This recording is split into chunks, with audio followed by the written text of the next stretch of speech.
What if the fabric of space-time could fold and meet itself on the other side?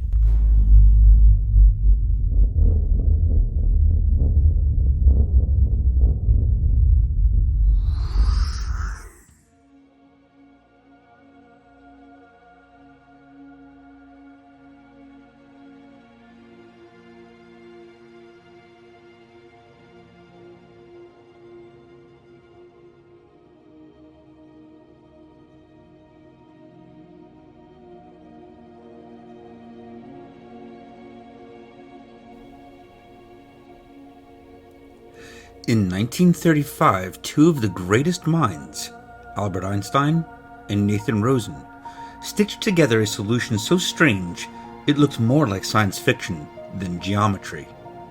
But make no mistake, this bridge they discovered isn't just a cosmic shortcut. It's also a solution to Einstein's field equations, a mathematical tunnel that is not just a bridge across space, but across space-time. But not without a cost.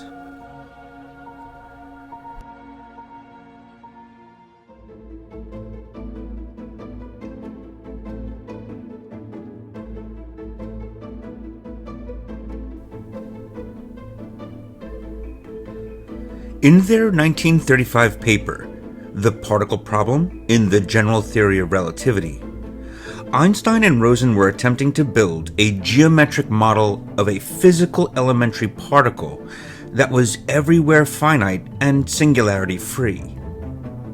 To construct a singularity-free model for a particle such as an electron, using the tools of general relativity was their aim. However, the solutions that they found involve a mathematical representation of physical space by a space of two identical sheets being connected by a bridge. The model that they constructed must be considered a failure, but the way that it fails is fascinating and leads to some very interesting results.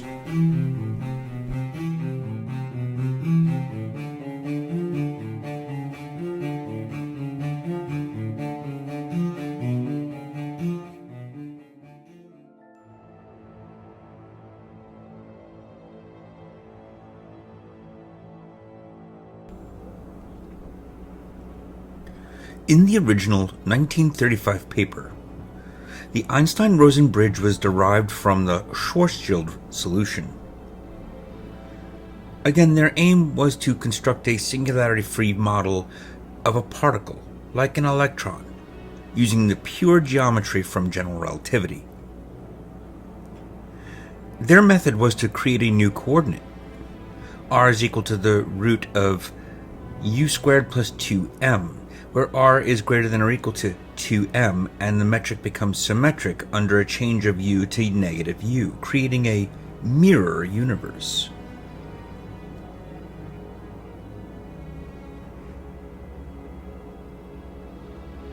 That is, they constructed two asymptotically flat regions, two copies of the exterior of the Schwarzschild solution, and effectively glued them together at the event horizon, r equals 2m, which corresponds to u equals 0. That is effectively known as the throat. The Einstein bridge is connecting throat of what would later be called a wormhole.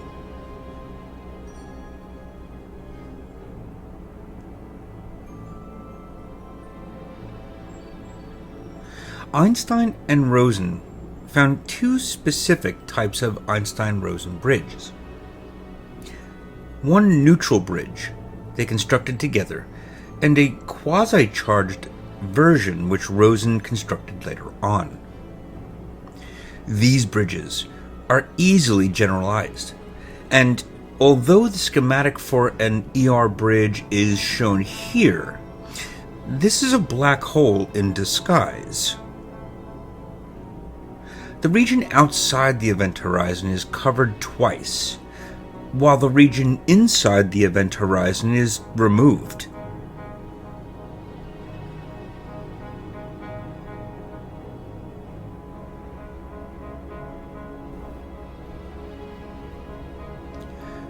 The neutral bridge. This would be an uncharged, static, spherically symmetric bridge. The uncharged ER bridge is nothing more nor nothing less than the observation that a suitable coordinate change seems to make the Schwarzschild singularity disappear.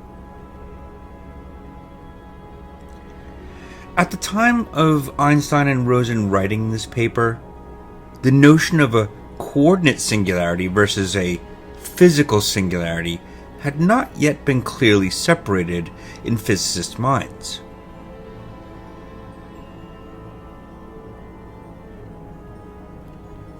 Nor was any deep understanding of the behavior of the Schwarzschild geometry in the vicinity of the event horizon.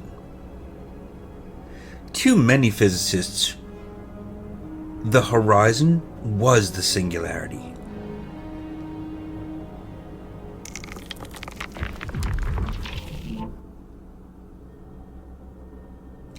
In modern terminology, the discovery of the ER bridge reduces to the observation that some coordinates, like isotropic coordinates, naturally cover only the two asymptotically flat regions of the maximally extended Schwarzschild spacetime, and this was shown by Kruskal and Zakaries in 1960. The interior region containing the Schwarzschild curvature singularity is not covered by either the ER or isotropic coordinates.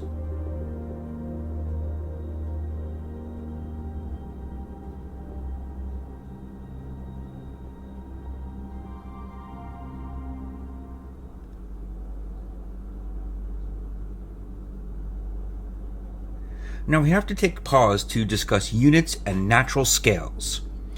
In 1899, Planck introduced the fundamental constant h-bar, now known as Planck's quantum of action.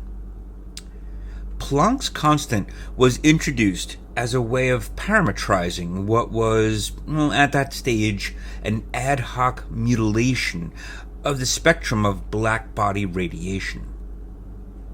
This mutilation being performed in order to avoid the so-called ultraviolet catastrophe of classical thermodynamics.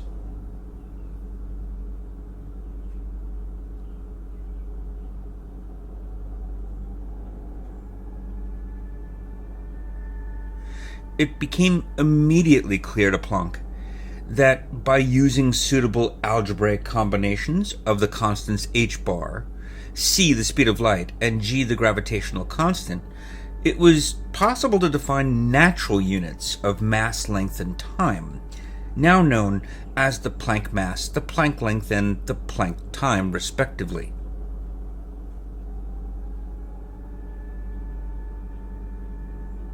Specifically, h-bar takes on this value, given in units of joules seconds, the speed of light in meters per second, and the universal gravitational constant here in meters cubed per kilogram seconds. Planck's units give the Planck mass as the square root of h bar c over g, the Planck length as h bar over the Planck mass times c, and the Planck time as the Planck length over the speed of light c.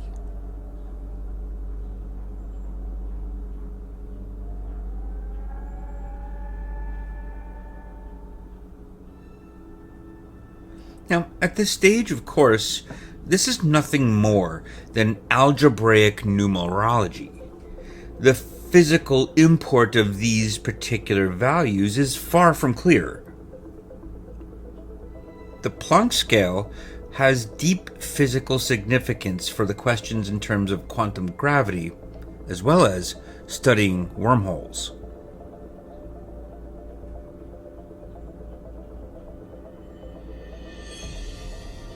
The electrogravitic scale. In 1897, J.J. Thomson announced that he had direct experimental discovery of the electron and effectively measured its charge to mass ratio. that the electric charge of any material body is quantized as an integral number of electron charges was finally settled in 1910 by the work of R.A. Millikan. This observation effectively adds a new fundamental constant, e squared over 4 pi epsilon naught, to the laws of physics.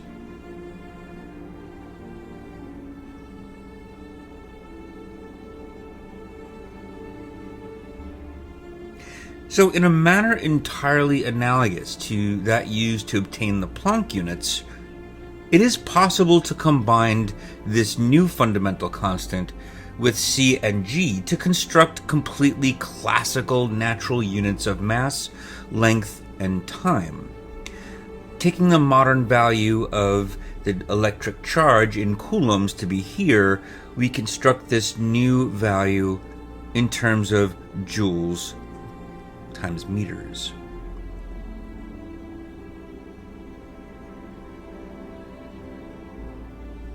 Thus one may construct m sub q given here in terms of this new constant and g, a new length given in terms of this new constant g and c to the fourth, and a new time constant in terms of this new constant with g and c incorporated as well. So how does one make sense of all these different ways of representing units? Technical note. The fact that the electrogravitic scale is relatively close to Planck's scale is essentially an accident caused by the fact that what's called the fine structure constant is relatively close to unity, that is, relatively close to 1.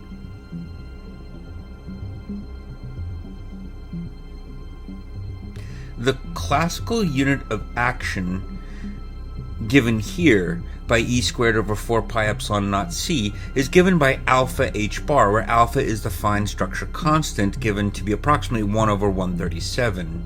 And therefore the electrogravitic scale is related to the Planck scale as being proportional by the square root of the fine structure constant.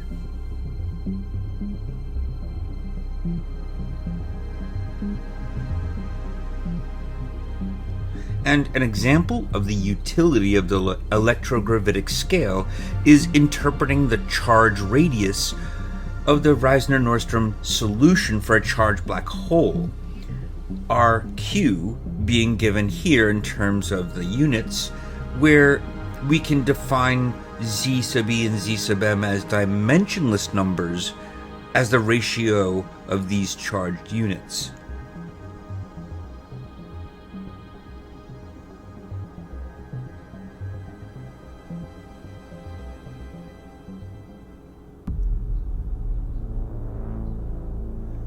So if we now try to construct what are called semi-natural units, which is a pedagogical compromise, one lets the speed of light c equal 1, reducing the terms to these fine constants, and equivalently writing the constant g in terms of the Planck constants.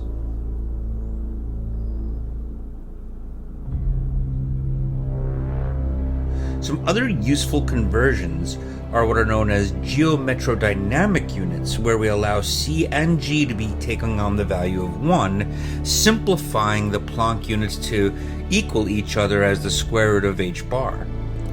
Classical relativists would prefer this method, where quantum units for particle physicists would assume c is equal to h bar equal to 1, and that redefines the Planck units in terms of g.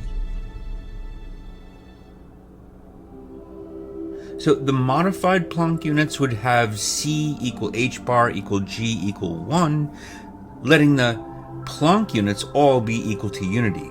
This system serves to keep both classical relativists and particle physicists happy, but both also confused at the same time. That is, essentially, it is impossible to use dimensional analysis to check the results for consistency while using this particular system.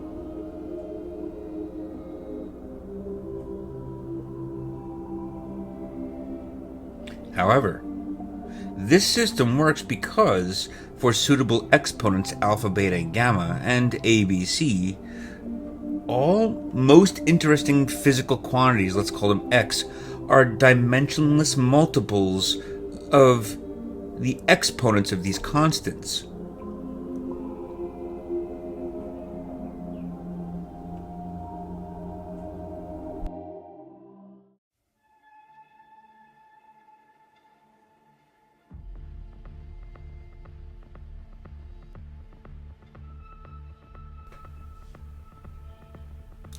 Consider the ordinary Schwarzschild geometry.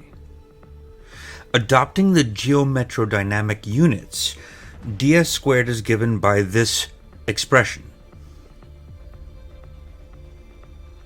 By making the coordinate change u squared equals r minus 2m, we get the ER coordinate metric ds squared to equal this.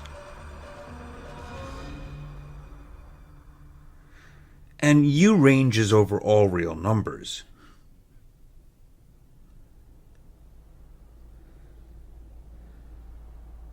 So next, this coordinate change discards the region containing the curvature singularity, r is equal to 0 to 2m, and twice covers the asymptotically flat region, r is equal to 2m to infinity. The region near u equals 0 is interpreted as the bridge connecting the asymptotically flat regions at u equals positive infinity to the one at u equals negative infinity.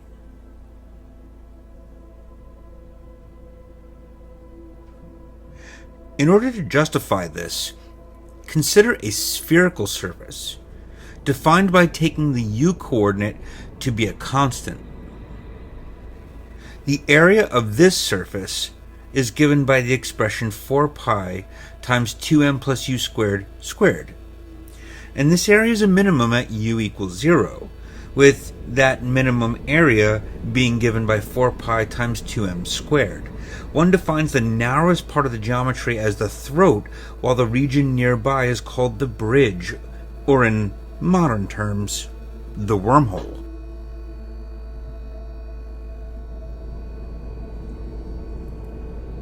A technical note. The ER construction does not work if the mass is negative. The construction requires the existence of a horizon to set up the coordinate transformations. The negative mass Schwarzschild solution has a naked singularity. There is no horizon, and the bridge construction fails.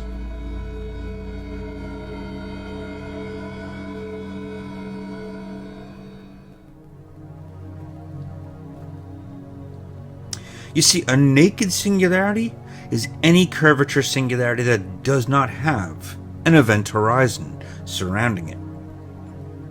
The net result of these observations is that the neutral Einstein-Rosen bridge is a Schwarzschild wormhole, and it is identical to a part of the maximally extended Schwarzschild geometry.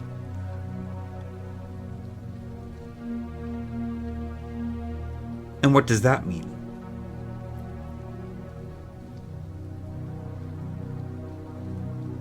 Well, if you ever discover an Einstein-Rosen bridge, do not attempt to cross it. You will die. You will die as surely as you would by jumping into a black hole. You will die because you are jumping into a black hole. The ER coordinate u is a bad coordinate at the horizon. Attempting to cross this horizon, say from u equals positive epsilon to negative epsilon, will force one off the u coordinate patch into the curvature singularity.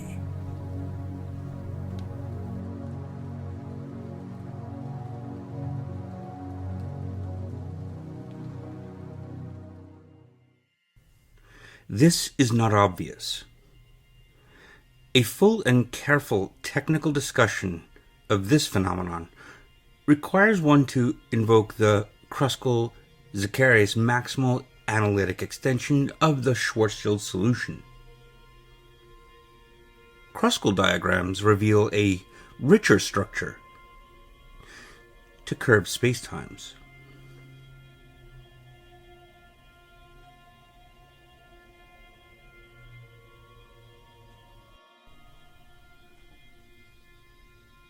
The quasi-charged Einstein-Rosen bridge. We begin with the Reissner-Nordstrom geometry, i.e. the electrically charged black hole of charge q and mass m. In a Schwarzschild coordinate extended inside, the line element metric ds squared is given again by this expression.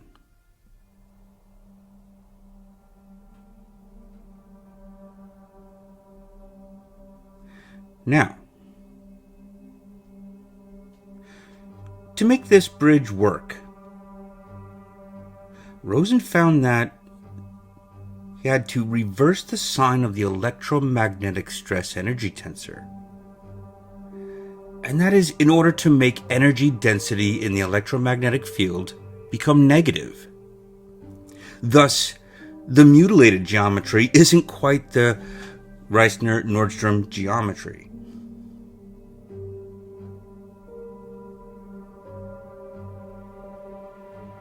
In Schwarzschild coordinates, ds squared, given here by this expression, where we're taking m to be equal to 0, the metric reduces to this character.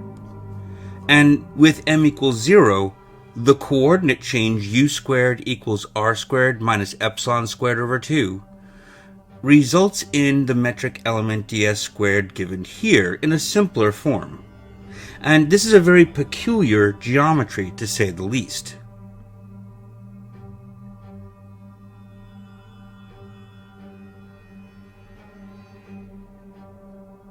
So ds squared, given by this element here, represents a massless, quasi-charged object, whose energy density is everywhere negative. There is still a horizon at r equals epsilon, or u equals 0. It is the object that Einstein and Rosen wished to interpret as an electron. For m equals 0, the Rn geometry presents a naked singularity, that is, one without an event horizon.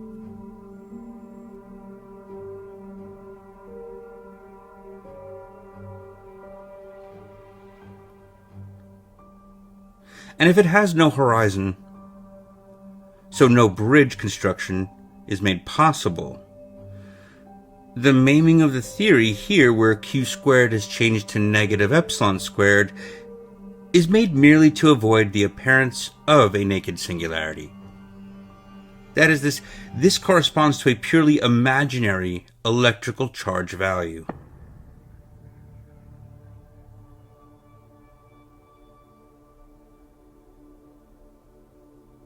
Since the mass of a physical electron is given by this value,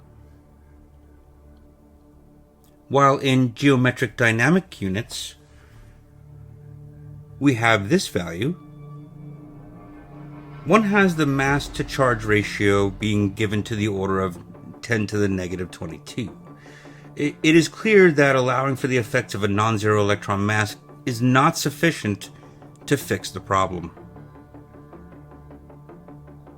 This does not represent a physical electron.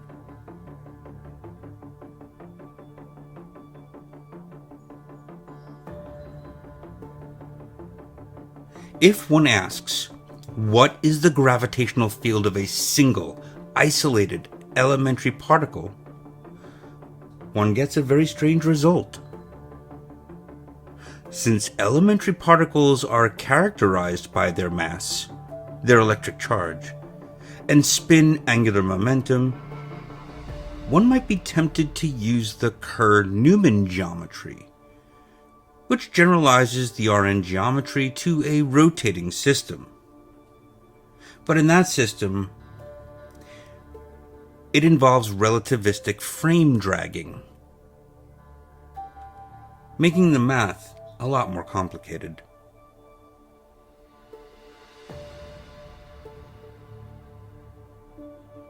If one uses such a model for the gravitational field of an elementary particle, then every particle currently known to particle physics, that is modeled by a naked singularity, the only exception being the Higgs scalar.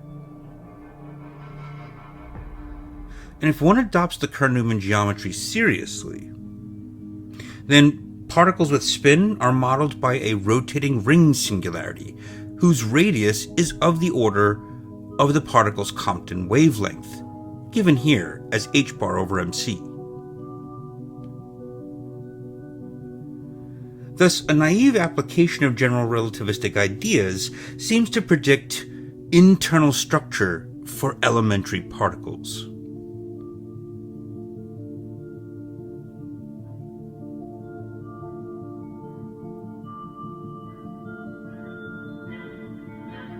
Now, make no mistake, this naive suggestion is in violent conflict with the experimental situation. Evidence suggests that particles like electrons are point-like down to energy scales of the order of several TeV, corresponding to a distance scale of the order of 10 to the negative 20 meters. And this implies that electrons appear point-like down to a distance of the order of 10 to the negative 8 times its Compton wavelength. The deeper significance of this fact is still not known.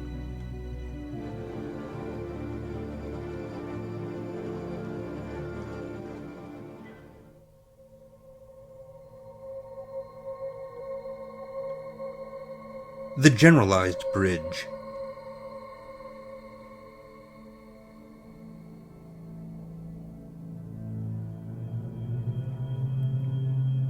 Now, let the coordinate u squared equals r minus rh, where rh is the horizon radius. Then one has the exact result here for ds squared.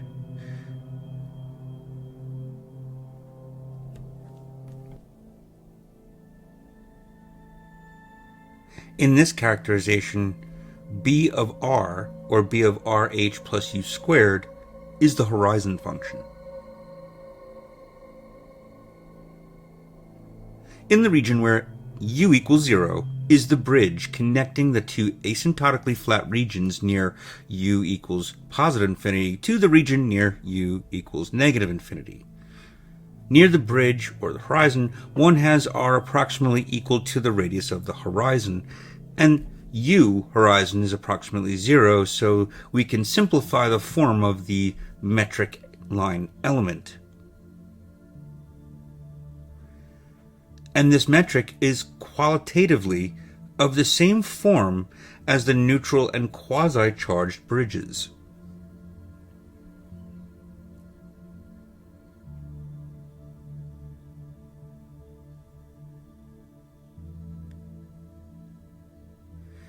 This can be easily expressed by writing ds squared approximately with the constant functions a and b written here.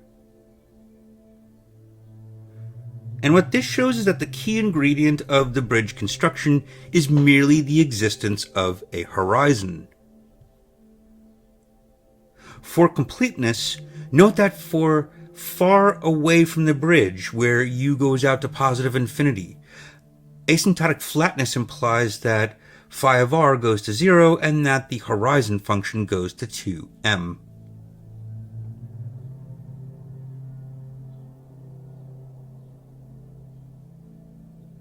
So one has the line element given here,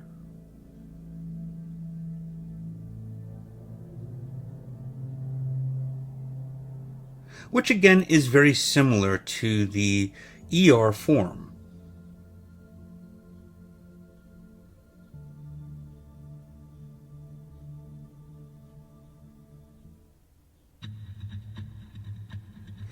And one last important note to understand here is that the Einstein-Rosen bridge is only a coordinate artifact arising from choosing a rather special coordinate patch.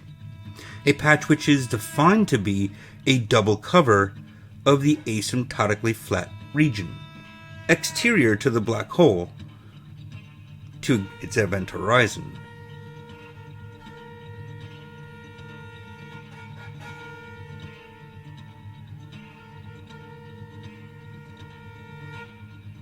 Coordinate artifacts will not protect one from an untimely demise, should one be so foolish as to attempt crossing an Einstein-Rosen bridge. And I hope you enjoyed this video. Please hit that like, subscribe, and notification bell for more videos, and stay tuned for the next episode. Thanks for watching.